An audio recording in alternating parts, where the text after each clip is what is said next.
Bonjour, bienvenue dans cette vidéo. Nous allons parler aujourd'hui de sexothérapie. Alors, c'est quelque chose qui peut rester parfois un petit peu tabou.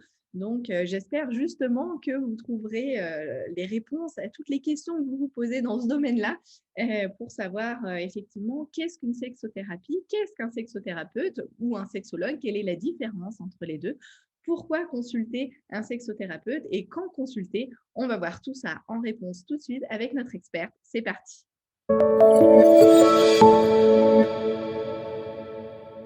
Bonjour, Madame Bénard, bienvenue dans Bonjour cette...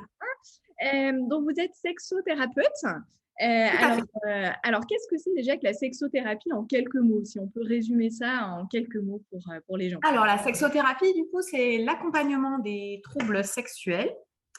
Contrairement à un sexologue qui, lui, a fait médecine, nous, on est en dehors du cadre réglementaire. Donc, c'est vraiment comme les psychopathes praticiens, si vous voulez, mais avec une spécialisation vraiment de tous les problèmes sexos, troubles sexuels, troubles de l'érection, etc. Donc, Ok. voilà, on va vraiment travailler sur le désir, sur des thématiques propres à la sexo. D'accord, donc effectivement, ça, je pense que c'est important de différencier, enfin d'expliquer la différence entre sexothérapeute et sexologue. Donc, le Tout à fait. sexologue, c'est un médecin qui ensuite s'est formé en sexologie. Donc, du coup, il a la capacité effectivement de faire un diagnostic, donc un examen clinique, de prescrire des déclarations Exactement. alimentaires, de On peut prescrire prescrire des des médicaments. examens, des Effectivement, médicaments, ce qui n'est pas notre cas. voilà, et le sexothérapeute, en fait, c'est un psychologue donc, qui a fait toutes ses études en psychologie, qui s'est formé ensuite en sexothérapie, enfin en sexologie, du coup, j'imagine. Voilà. Il n'a pas fait ses études en psychologie parce que comme on est dans le cadre non conventionné, on n'a pas fait de la faculté. C'est-à-dire qu'on se forme par nos propres moyens. Alors, c'est-à-dire que moi, par exemple, j'ai une formation en thérapie systémique. D'accord, donc en fait, un sexothérapeute n'est pas forcément psychologue, parce que moi, du coup, Pas du tout. je me disais Pas que du tout. les sexothérapeutes étaient d'abord psychologues et qu'ensuite, ils avaient fait une formation en plus en sexologie. Donc, pas du tout. Un Non, pas sexothérapeute forcément. n'est pas Pas forcément forcément. psychologue. Donc, j'imagine qu'il y a tout un tas de formations différentes en sexothérapie et c'est vous qui choisissez celle que vous voulez. En fait, il n'y a pas un cadre Tout à fait. particulier pour ça. D'accord. Tout à fait. Du coup, pourquoi aller voir un sexothérapeute? Quelle est votre pratique en quelques mots? Qu'est-ce que vous voyez dans votre Alors, quotidien? en grande majorité, les gens qui vont voir un sexothérapeute, c'est parce que il y a un malaise, une souffrance, en fait. C'est surtout à ce moment-là, parce on peut difficilement dire ce qui est, entre parenthèses, un normal de ce qui ne l'est pas, puisque tout dépend, en fait, finalement, de la souffrance de l'individu ou de son ou sa partenaire. Et c'est ça qui va compter. C'est dès qu'on est dans une souffrance qui s'installe, dès qu'on est dans quelque chose où vraiment on voit que ça perdure et on n'est pas à l'aise avec ça, généralement, les gens, c'est à ce moment-là qu'ils vont aller consulter. Oui, Ils parce viennent rarement quand ça va bien. oui, Il y c'est en ça. a, voilà, je l'ai entendu, j'en ai pas eu, mais il Il y y a en a des gens qui qui peuvent viennent avoir, aussi pour aller mieux.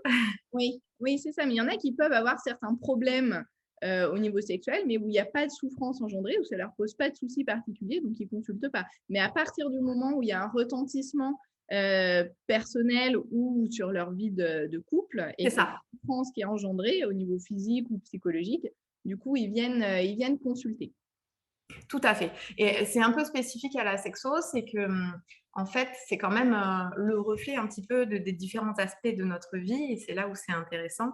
C'est que, en fait, on va voir, on va toucher un petit peu tous les domaines finalement, puisque la sexualité reflète d'autres choses. Donc, et par exemple, quand il y a une dépression, quand il y a d'autres troubles, ça va forcément se refléter à un moment donné dans la sexualité. Et c'est là où c'est intéressant, c'est qu'on travaille finalement tout est lié. Enfin, donc, Oui, oui, oui, c'est global, puis ça peut être des fois la cause ou des fois la conséquence, du coup. exactement, je pense à la Ouais, même chose. Oui, oui, tout à fait.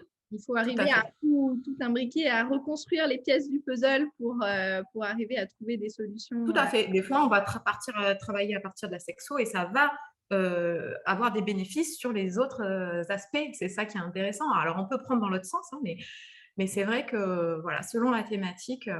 Alors, en sexo, il y a quand même une base. Même, moi, je ne suis pas psychanalyste, mais il y a quand même une base où on va quand même travailler sur le pourquoi. On va essayer de comprendre les choses. Ça, c'est comment dire. Il n'y a pas de durée.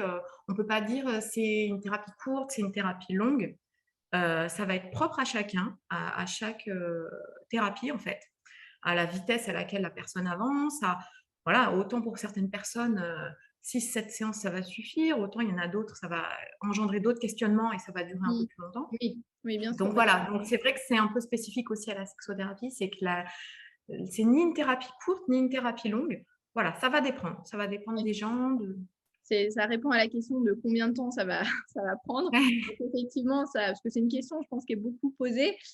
Donc, ça dépend de plein de choses. Ça dépend déjà, un, du problème, je pense, à la base. Deux, ça dépend du type de thérapie qui est envisagé. Donc, ça, on en discutera après, des différentes thérapies possibles. Et ça dépend aussi, je pense, de l'investissement de la personne, enfin, du patient dans sa démarche pour aller mieux par rapport à sa problématique, de sa capacité à accepter le changement, etc. Enfin, je pense qu'il y a plein de facteurs tout à qui fait. font que ça va durer plus ou moins longtemps pour chaque personne. Et alors, du coup, en pratique, dans votre vie de tous les jours, dans votre quotidien, qu'est-ce que vous voyez comme problématiques, les problématiques les plus fréquentes? Alors Pourquoi? là, en nette augmentation, il y a la baisse, l'anaphrodisique et la baisse du désir.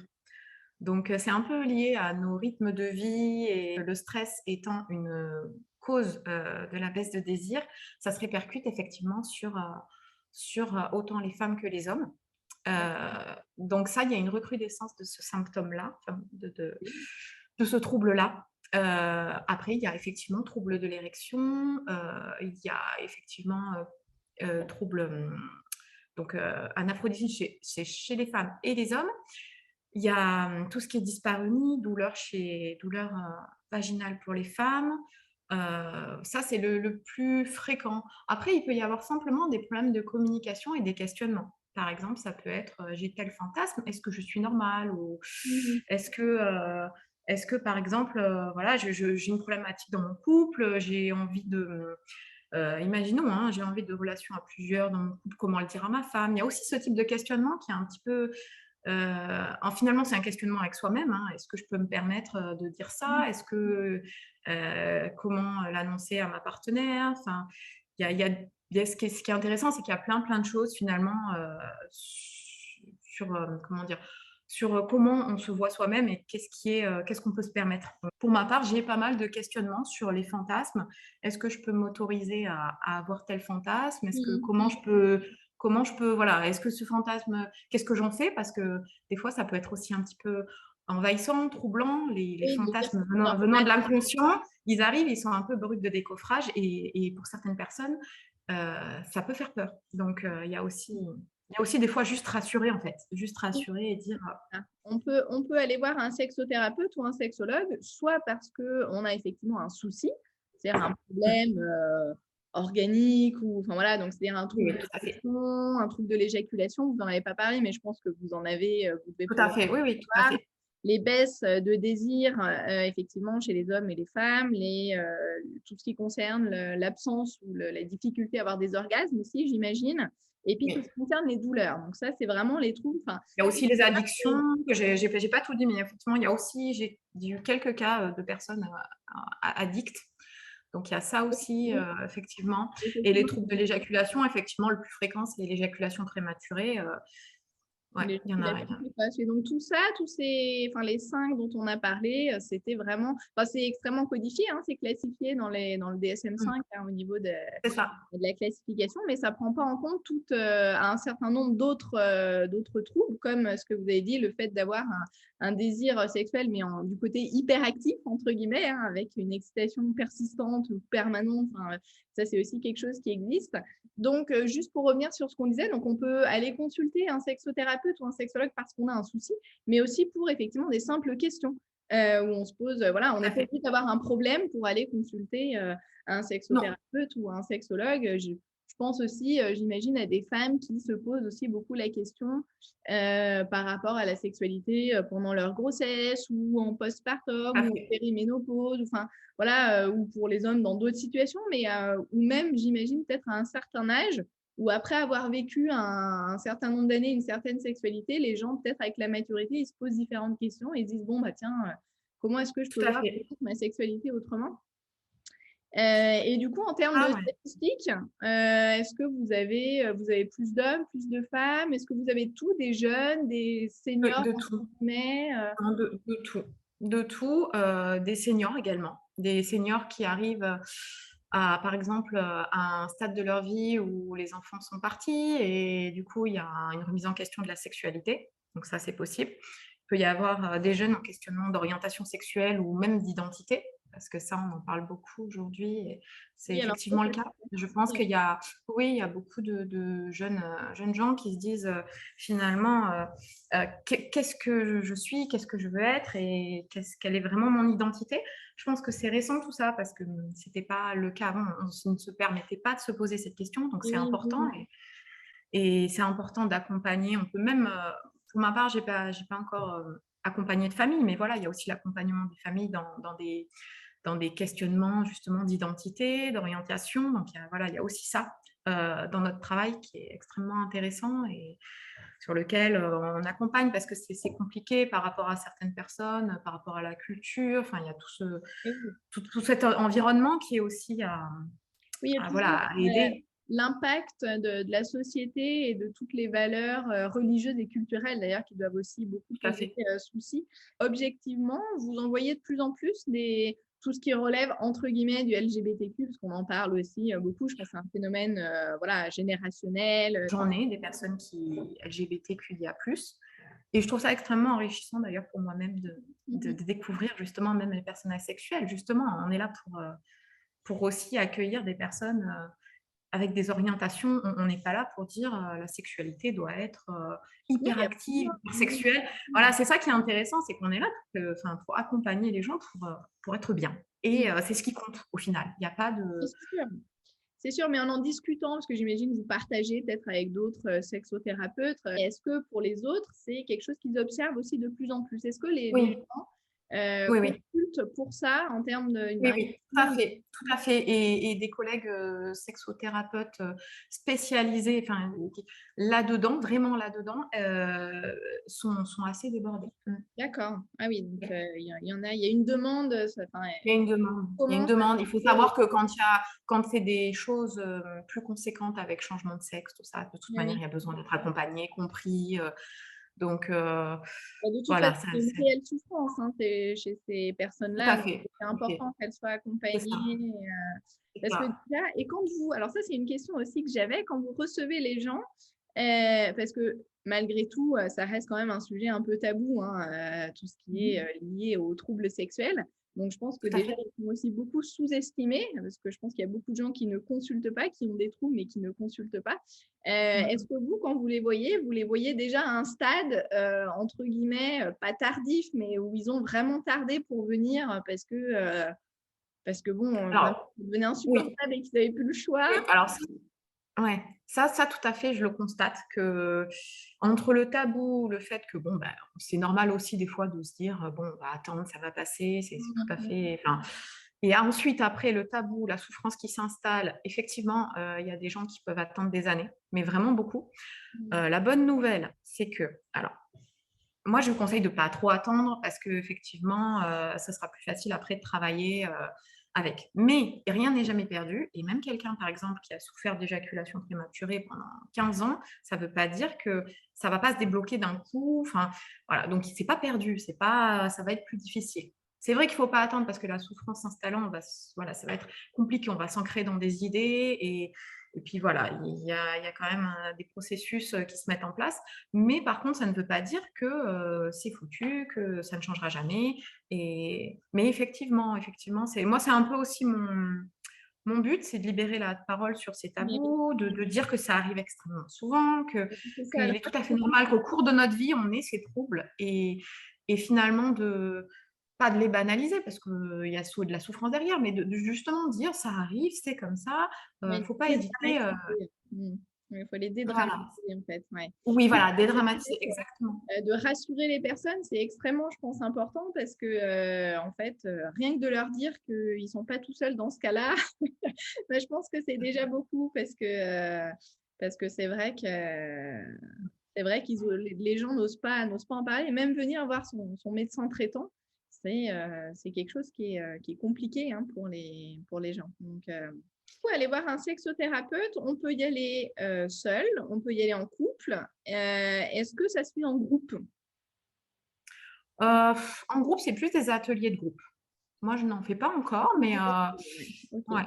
Non, non, ce d'accord. sera plutôt seul. Alors, généralement, ce qu'on fait, c'est seul. Alors, les gens viennent rarement en couple, pour ma part. Ils viennent plutôt seuls. Et à un moment donné, on fait intervenir, s'ils le souhaitent, le conjoint ou la conjointe, ou, la personne de leur vie. Voilà. Dans ces cas-là, on peut effectivement, mais ça se fait plutôt comme ça. D'accord. Ouais, j'ai pas trop de couples finalement qui viennent à 2. J'ai plus des personnes seules et puis après on fait intervenir le conjoint, pour ma part, hein. Voilà, après je pense Ok. que selon les thérapeutes, c'est différent. D'accord. Quand vous voyez les personnes qui viennent vous voir, est-ce ils en ont déjà parlé à leur médecin? Enfin, médecin, que ce soit médecin traitant ou parce qu'un un sexologue, ça peut être le médecin traitant, ça peut être un gynécologue, ça peut être un urologue, voilà, ça peut être différents types de médecins. Mais est-ce que quand ils viennent vous voir, ils ont déjà eu quand même une évaluation, une expertise par un Mmh. médecin pour vérifier que il n'y ait pas quand même un problème organique sous-jacent. Est-ce que ça, c'est une Alors, question que vous posez à chaque fois quand vous voyez les personnes qui viennent vous voir? bah, moi, ce que je conseille, selon les types de troubles, je vais conseiller dans tous les cas un bilan médical parce que c'est important pour ensuite, en fait, on procède par élimination en sexothérapie. Donc, on va bien sûr dire, bon, bah, il a fait une analyse, il n'y a pas, par exemple, pour une baisse de désir, est-ce qu'il n'y a pas une baisse de la testostérone, est-ce qu'il n'y a pas une prise de médicaments, d'antidépresseurs qui a des conséquences sur. Enfin, donc, on va procéder par élimination. Moi, je demande en tout cas qu'il y ait un rendez-vous médical qui soit pris, au moins avec le généraliste déjà, enfin, ou la gynécologue. C'est pas trop fait par la clientèle masculine la première fois qu'ils viennent me voir. Clientèle féminine, vu qu'il y a un suivi gynécologique, il y a déjà plus de réponses par rapport à. Elles en ont déjà, s'il y a des douleurs, parler à leur gynécologue, c'est plus fréquent. Pour la clientèle masculine, il y a un peu plus de tabou, je pense, c'est un peu plus compliqué. Et on a tendance à penser que c'est très souvent dans la tête. Donc, moi, je vois quand même où ils ne pensent pas que, ah oui, ça peut venir aussi d'une cause organique. Donc, Que la cause psychologique doit être vraiment le diagnostic d'élimination. Qu'on ne parte pas sur une tout thérapie à en fait. dans la tête et de découvrir au bout de 3 mois que bon, bah, il y avait une Exactement. maladie qui C'est expliquait ça, ce serait l'échec de la thérapie dans tous les cas, important. si on n'a Oui. pas. Donc ça, je pense que c'est important que les gens voilà, qui regardent cette vidéo soient, enfin que ce soit clair, qu'il y ait toujours une évaluation, un diagnostic qui soit posé pour les personnes qui vont quand même consulter parce que qu'on passe pas à côté de quelque chose parce qu'il y a quand même beaucoup de choses, enfin beaucoup. Il y a certaines maladies qui peuvent donner effectivement des troubles, des dysfonctions Tout à fait. sexuelles qui sont pas forcément connues, mais rien que je pense à, par exemple, des troubles de l'érection chez un monsieur, par exemple, de 50 ans. Voilà, ça peut aussi être lié à du diabète, par exemple. Donc, c'est voilà, qui est une maladie quand même assez connue maintenant, assez fréquente, malheureusement. Donc, voilà, ou des médicaments. Effectivement, il y a des gens qui prennent des médicaments et ça peut Tout à parfois fait. être de leur traitement. Donc, voilà, il y a plein de choses que les gens n'imaginent pas et c'est important Je de pense que. une évaluation médicale auparavant. Tout à fait. Je pense qu'un trouble sexuel, de toute manière, c'est très intéressant de travailler en multidisciplinaire. La complémentarité est toujours enrichissante hein, parce que ça permet vraiment de gérer tous les aspects. Mais je pense que dans la complémentarité, le médecin est indispensable pour Tout à fait. Ouais, c'est vérifier ça. pour le début qu'on parte sur des bonnes bases solides. Quoi. C'est ça. C'est Du ça. coup, en pratique, est-ce qu'il y a différents types de thérapies pour gérer ces dysfonctions ou ces troubles sexuels chez un sexologue ou un sexothérapeute? Parce que le sexologue aussi hein, est capable de suivre hein, des gens en termes de thérapie. Alors, il n'y Quels a sont pas de, alors, il y a pas de thérapie typique en sexo parce qu'on va vraiment, c'est vraiment, vraiment, vraiment personnalisé. Déjà, on va beaucoup écouter la personne. On va écouter ce qu'elle a à nous dire. Après, bien sûr, il y a des outils, mais on ne peut pas dire pour telle cause, par exemple, il y a un trauma, j'utilise tel outil. Non, ça va être vraiment typique. Et là, c'est à nous de travailler sur le ressenti qu'on a avec la personne, de voir. De voir comment dire, les émotions qu'on a en face. Enfin, c'est là où il y a un travail. Déjà, il faut faire l'alliance, hein, qui est super important. C'est moi ce que j'ai à conseiller aux gens, c'est aller vers des gens avec qui vous vous sentez à l'aise. Ne vous entêtez pas si dès la Oui, première alors séance. ça, Ça, c'est Voilà, important, je pense, de le dire, d'être avec quelqu'un avec qui on est en confiance et avec qui on se sent bien. exactement. Ça, c'est la première chose Mais c'est ça. qui fait Parce cœur que de sinon, votre thérapie ne va pas marcher, vous allez perdre de l'argent. Enfin, voilà.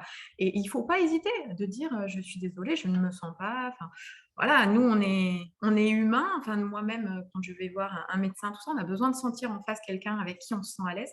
Donc, c'est vraiment quelque chose d'important. Vous ne sentez pas que vous pouvez vous confier, eh ben, il ne faut pas hésiter à changer. Donc, ça, déjà, c'est la première chose. Parce que l'alliance thérapeutique, c'est-à-dire que ce lien qui se fait entre la personne et le thérapeute, c'est aussi ça qui fait partie de la thérapie. Donc, s'il n'y a pas ce lien, ça va aller à l'échec. Donc déjà, voilà, c'est même, enfin, on dit que c'est plus important d'ailleurs que les outils qu'on utilise, pour vous dire à quel point c'est important. Parce que il y a plein de choses qui se passent en analyse dans ce lien. Donc, si on n'a pas ce lien, en gros, on perd un petit peu. Après, on utilise différents outils.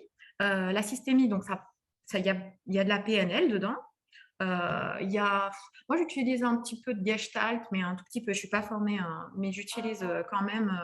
C'est-à-dire que dans la prescription de tâches, quand j'explique aux patients, par exemple, ben voilà, à partir de maintenant, je peux lui donner par exemple des tâches, hein, de dire ben maintenant, laissez tomber la pénétration pendant quelques temps, pendant 2 semaines, voilà, vous avez interdiction limite d'avoir un rapport avec votre femme et vous allez travailler sur d'autres choses.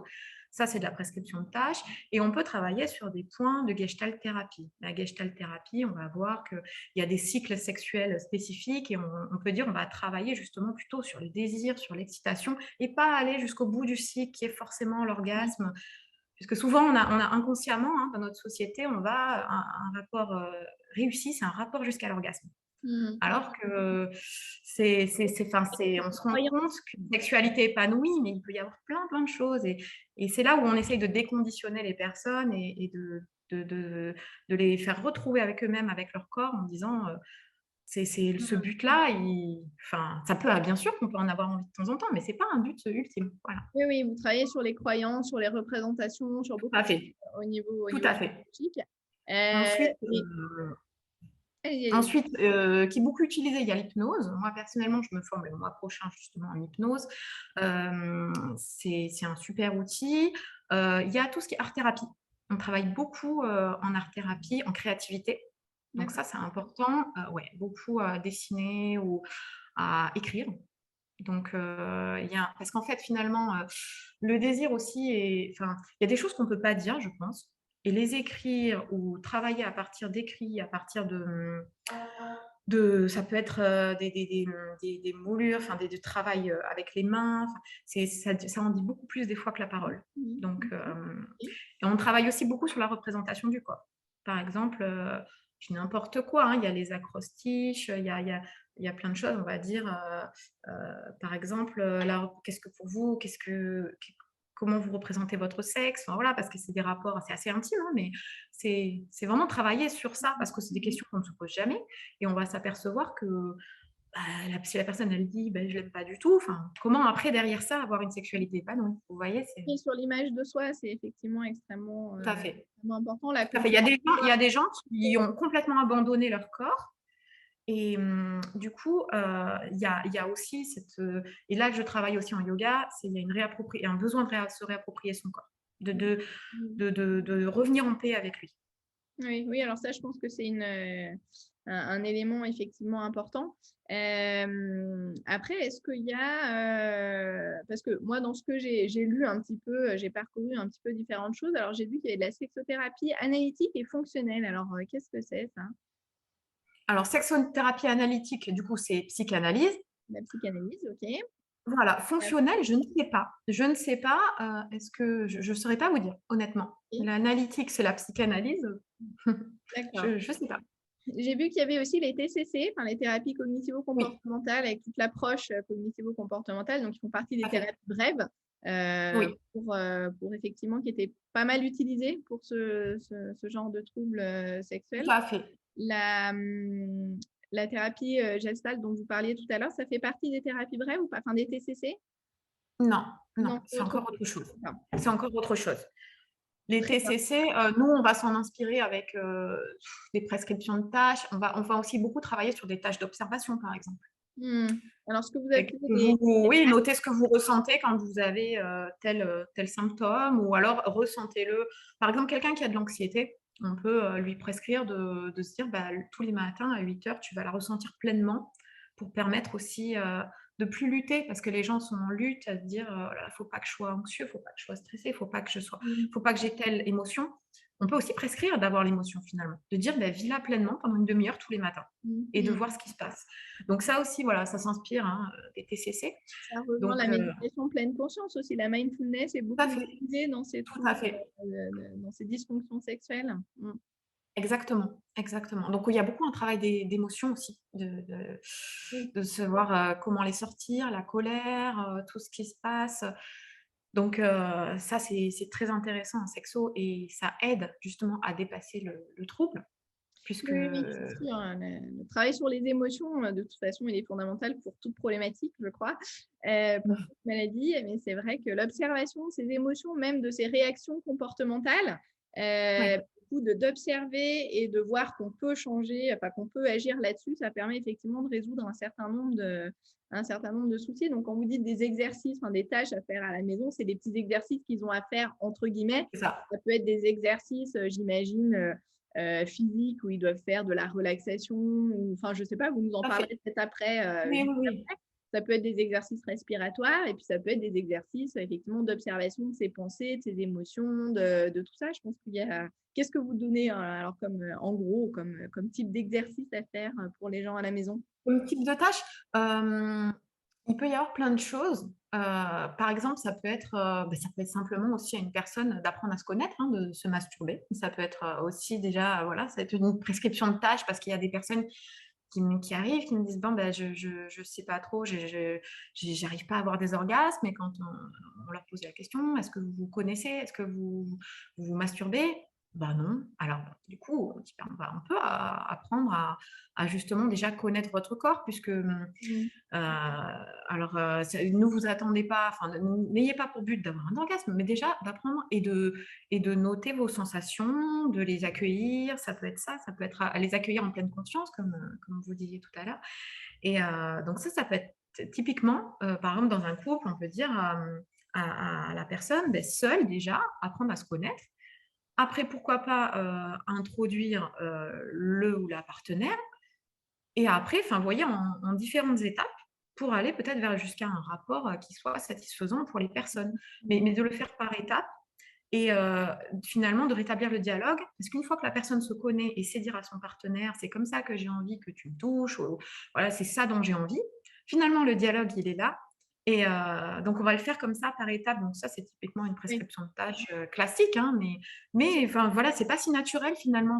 oui, Ça paraît simple, mais c'est l'idée. et nous, on analyse ça en parallèle avec les personnes puisqu'elles découvrent au fur et à mesure, des envies. Enfin voilà, des fois, ça met un petit peu de temps à venir, on les accompagne, on les rassure donc Mmh. Oui, oui. Oui, c'est typique et des par exemple c'est voilà, l'exposition progressive, petit à petit pour, tout à fait. Pour un homme, par exemple, qui souffrirait d'éjaculation précoce, on pourrait lui donner comme prescription de tâche, par exemple, de se masturber, mais justement d'apprendre. En fait, on essaierait de trouver le moment le point de non-retour où à ce moment-là, enfin, ce serait plutôt apprendre ça pour lui. Ce serait apprendre ce point où justement il sent que là, il peut plus et justement ce serait, se masturber jusqu'à ce point et puis s'arrêter, prendre le temps. Peut-être aussi, enfin, on a plein de petites choses, hein, ce serait aussi apprendre à prendre du plaisir différemment peut-être. Par exemple, moi, il y a une échelle, vous savez, de 1 à 10. On leur dit, de prendre conscience, eux, là, au niveau de mon excitation, j'en suis à combien? J'en suis à 3/10. Quand je suis à 7/10, par exemple, et beh, il faut que je calme le jeu. Donc là, je m'arrête.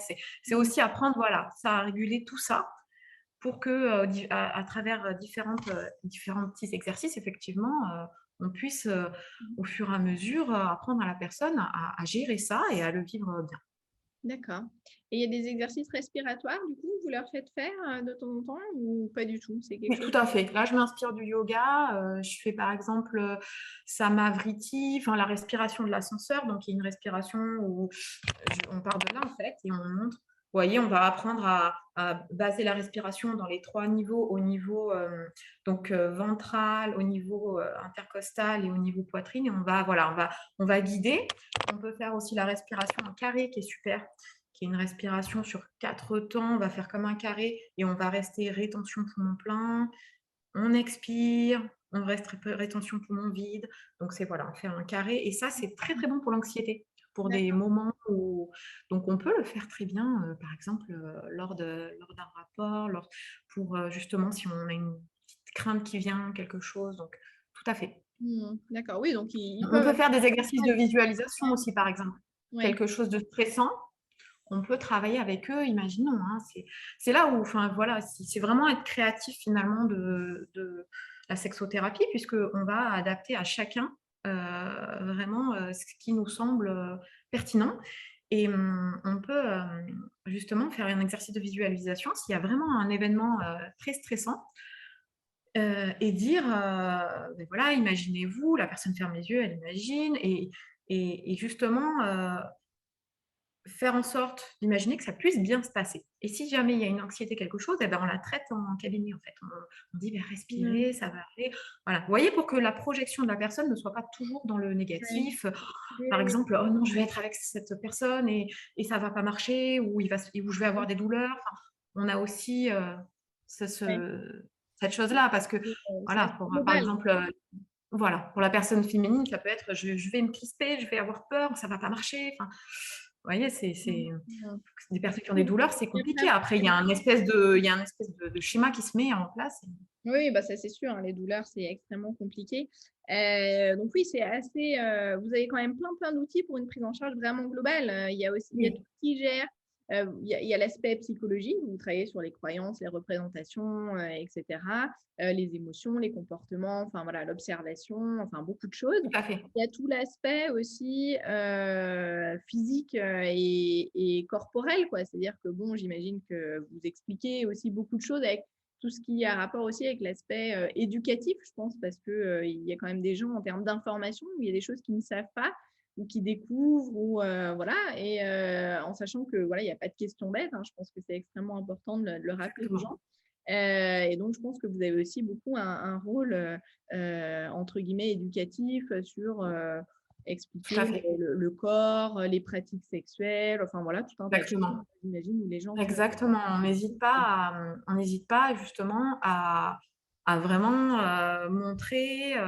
Alors, soit sur. Moi, je l'ai pas encore, hein, mais non, non, faut que j'en me procure un parce que. Non, non, il y a des petites, par exemple, des petits vagins en 3D, hein, pour vous dire, enfin, des petites. Et on Oui, n'hésite oui, pas bah, à montrer, voilà, soit. Et à parler de la zone, de parler des zones érogènes, enfin, bah oui, oui, d'en oui. parler. Oui, oui, tout à fait. Parce que c'est vrai que quand on connaît mieux son anatomie ou quand le partenaire connaît mieux, c'est beaucoup plus facile aussi. Bah oui, Il y a des oui, questions c'est qu'on n'ose pas poser, c'est tout bête. c'est sûr. Et, C'est et de hyper. montrer, de dire voilà, le clitoris, il continue à l'intérieur et c'est ça qui donne un plaisir vaginal. Enfin voilà, d'oser Oui, expliquer ça des fois, mais des fois en fait, ah oui, voilà, on oui, se oui, c'est comprend mieux. important de revenir aux bases de l'anatomie, des Exactement, choses, c'est des ça, mais bases. il faut pas. Parce que, Mais par contre, il faut déculpabiliser les personnes parce que c'est vrai qu'on oui, n'est pas la tête dans le pas guidon grave. tous les jours à se dire tiens, je vais aller regarder comment ça se fait. Et c'est ça où c'est super Bah en oui, fait, c'est oui, super c'est sûr. intéressant. Ça, je pense que c'est important. C'est aussi important de rappeler aux gens. Je pense que ça peut faire partie des craintes que quand on va voir un sexothérapeute, on ne se déshabille pas parce que ça peut être Tout à tout fait. bête, mais je pense que ça peut Tout faire à fait. partie des Ça reste craintes. enfin, en tout cas, psychopraticien comme un autre. C'est-à-dire que pour ma part, on travaille avec la parole. Je propose, si jamais la personne, des exercices de yoga, voilà, si la personne, je le fais pas dès le premier ou deuxième rendez-vous. Généralement, c'est un petit peu plus tard. J'attends que la personne soit à l'aise, mais il n'y a pas de, voilà, il y a pas de toucher, il n'y a pas à se déshabiller. Je ne suis pas médecin, je ne consulte pas. Voilà, c'est vraiment par la parole, effectivement. Donc, d'ailleurs, je travaille beaucoup sur Skype. en fait. Je fais pas mal de rendez-vous. Je pense que ça aide un peu pour libérer la parole justement, parce que des Oui, fois, on oui. n'ose pas Alors, trop se dire, «Je vais voir quelqu'un du coin». Alors, il faut savoir qu'on est tenu par le secret professionnel, donc c'est important. oui, bien comme toute relation de soins, c'est sûr. Mais Exactement. effectivement, de savoir que c'est possible de faire à distance, c'est aussi, je pense, quelque chose de positif pour les gens parce que je pense que ça lève des freins et des peurs. C'est plus facile de parler devant une caméra, devant son ordinateur, que des fois de C'est parler devant ça, la personne vraiment c'est physique ça. qui est devant nous, où on a plus d'appréhension, on a plus de. Donc, quand on sait qu'on est loin, des fois, c'est plus facile de parler. Donc, Exactement. ça, Au c'est sujet de l'intime, en tout cas, oui. c'est bien de Oui, oui, savoir tout à fait. que c'est possible. Et effectivement, pour revenir sur les outils que vous aviez et les objectifs dans la thérapie, je pense que c'est aussi extrêmement important enfin, je pense que vous travaillez beaucoup du coup sur la communication avec le partenaire sur Tout à fait. ce sujet-là, parce que la communication est extrêmement enfin, est fondamentale. Exactement. C'est pas quelque chose, alors c'est quelque chose qui peut se faire tout seul, mais bon, c'est quelque chose qui se fait pas tout seul aussi de temps en temps. Non, non, non, non. Et du coup, d'avoir une relation et une communication qui est bonne avec le partenaire, de savoir ses envies, ses fantasmes, ses peurs, ses craintes, enfin, etc. Et vice-versa. Je pense que Exactement. c'est extrêmement important de rétablir ou d'améliorer en tout cas la communication parce que ce qui est évident pour nous, En les fait, pour l'autre, ce qui est etc. super intéressant dans le couple, c'est que le couple, il évolue sans cesse. Et c'est vrai qu'on a cette idée que ce qui marche à un moment donné dans notre couple, on la garde inconsciemment et on se dit ça a marché il y a 2 ans, pourquoi aujourd'hui il ne sait pas ce que je veux. Enfin, on a imbriqué en nous ces idées, hein. Il devrait savoir ce que je veux. Et puis il y a quelque temps, il savait pourquoi maintenant il ne sait plus.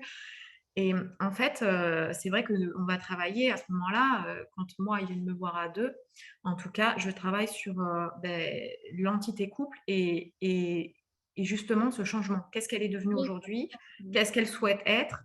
Et c'est vachement intéressant parce que, les gens sont souvent restés à une idée ancienne qui ne leur convient plus, mais ils osent pas se le dire et du coup, ça bloque. Donc c'est intéressant de redéfinir à ce moment-là, oui. qui est le couple, quelles sont ses envies. J'ai déjà entendu, hein, je l'aime trop, je peux pas lui dire ça. Et bizarrement, on se dit, ben, c'est en fait en ne lui disant pas ça, on s'en éloigne puisque. Ah Donc oui, voilà, il y a tout ça à travailler.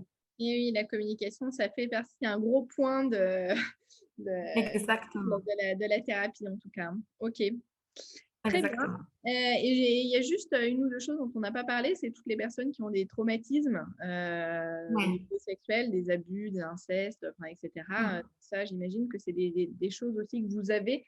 Euh, exactement. Mmh. donc, vous travaillez beaucoup là-dessus parce que je pense que ça a forcément des impacts Alors voilà, c'est ça. virables, hein, C'est sur la sexualité. c'est que les personnes, des fois, elles ne viennent pas d'ailleurs pour ça, mais en fait, en creusant, quand il y a des vaginismes ou des dyspareunies, on peut s'apercevoir effectivement qu'il y a eu, une agression ou alors aujourd'hui, ce qui est fou, c'est que c'est pas forcément, des viols comme on l'imagine. Ça peut être aussi, des médecins qui ont eu un geste déplacé, des petites choses. On va avoir tendance à banaliser ça parce que, beh, on se dit, bon, c'était enfin, je sais pas, qu'une caresse sur le sein, des choses mais malgré tout, ça a un impact Mm. et Oui, on va travailler, sur déjà libérer la parole, libérer les émotions que ça a engendrées, et effectivement, là, par exemple, l'ostéopathie enfin certains ostéopathes qui sont formés à ça, hein, vont travailler sur débloquer des points. Ça a pu bloquer des points corporellement qui, du coup, font que la personne, elle est comme ça, elle est bloquée comme ça à oui, certains endroits de son corps. Donc déjà,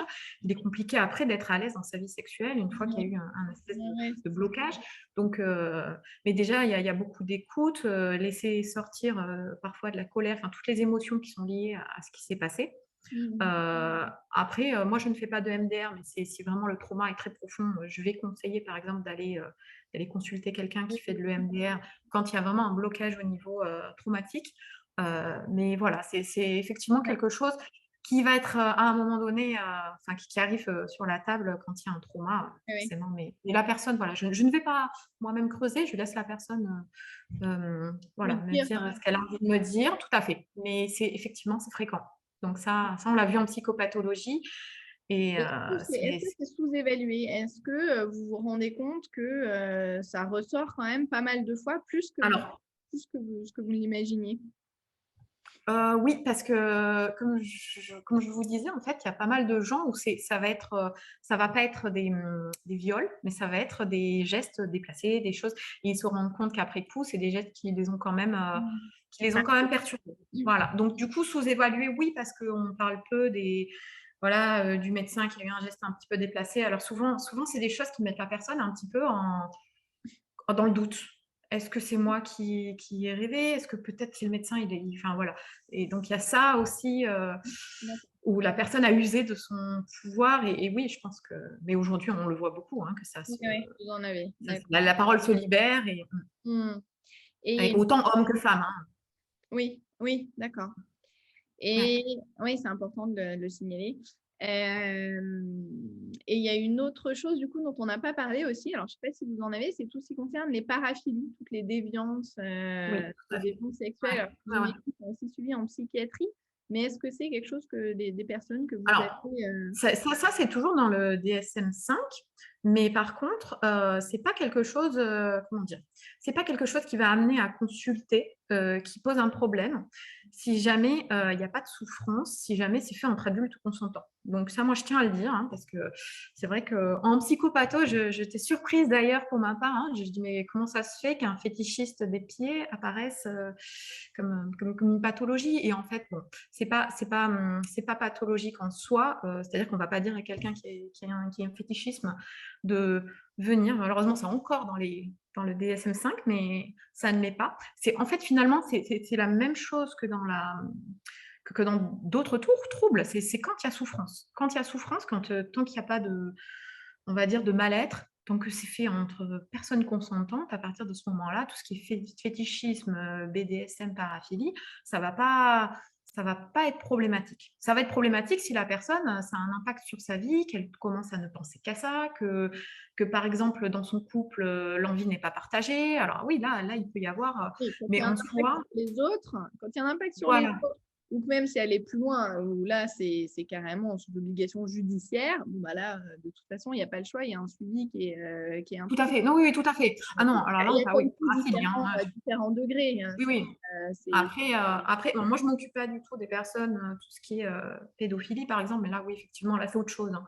Et là, de toute manière, nous, il faut savoir qu'on est tenu de dénoncer quand il y a des personnes à caractère pédophile. Donc ça, oui, effectivement, ça, mm, mais c'est même pas dans les paraphilies, je crois que c'est un truc des sujets à délicats. part. Oui, oui, tout à fait. Tout Ok. à fait. Il y a des Et, personnes qui s'en occupent. Je sais qu'il y a des psychiatres qui s'occupent spécialement des personnes. Et d'ailleurs, il faut qu'ils aillent consulter mm, parce qu'il y a des gens ouais, ça qui sont reste là. des sujets sensibles, ça. Hein. Tout C'est pas à fait. évident. Tout à fait. D'accord. Bon, et ben, je crois qu'on a fait le tour de la Question? sexothérapie. Je crois. On a Est-ce parlé pas qu'il y mal a de des choses. choses, est-ce qu'il y a des choses que vous vouliez rajouter, qu'on n'aurait pas abordées ou voilà, des choses importantes un message important peut-être à dire aux Non, personnes? juste dire que bah, enfin, c'est tout à fait normal que ce soit fluctuant au cours de sa vie. Donc, vraiment, l'indice qui doit vous amener à consulter quelqu'un, c'est quand, vraiment, c'est quelque chose qui perdure et qui vous fait souffrir, que vous sentez qu'il y a vraiment quelque chose que vous n'arrivez pas à dépasser. Mmh. Voilà. Donc, c'est juste ça, le petit, indicateur qui doit vous dire, bon là, et vraiment s'il y a une chose à retenir, c'est voilà, soyez avec quelqu'un, enfin allez voir quelqu'un avec qui vous êtes à l'aise. C'est vraiment important, que ce soit, voilà, votre psychologue, alors, tous ne sont pas à l'aise avec la question de la sexualité, il faut pas hésiter à poser la question. C'est vrai que le sexothérapeute est spécialisé là-dedans, donc là, il sera Oui, tout à fait ouvert au sujet, c'est évident. mais c'est vraiment garder en tête que si vous voilà, c'est une personne avec qui vous êtes à l'aise. C'est le Mmh. plus important, je pense. Super. Et ben, Ouais. merci beaucoup en tout cas pour Merci toutes beaucoup, ces Mad. réponses, toutes ces informations. J'espère qu'en tout cas, ça permettra de donner des réponses, en tout cas à certaines personnes qui se sont déjà posé des questions, au moins éclairer sur certaines choses et puis dédramatiser la chose parce que en soi, c'est pas grave, c'est juste alors hors maladie, Exactement. Quand voilà. on va consulter un médecin pour, voilà, un mal de tête Dédramatiser, finalement. culpabiliser, c'est quelque chose entre guillemets d'assez fréquent parce que même si on s'en rend pas compte parce que c'est sous-évalué, mais voilà, il y a pas de honte en tout cas à aller voir un Exactement. sexothérapeute ou un sexologue. Voilà, je pense que Tout c'est à fait. un message important. Voilà, on va rester là-dessus. Tout à fait. Bon, en tout cas, Ouais, merci beaucoup. Bonne journée et puis bonne. bonne continuation. Merci. Au revoir. Au revoir.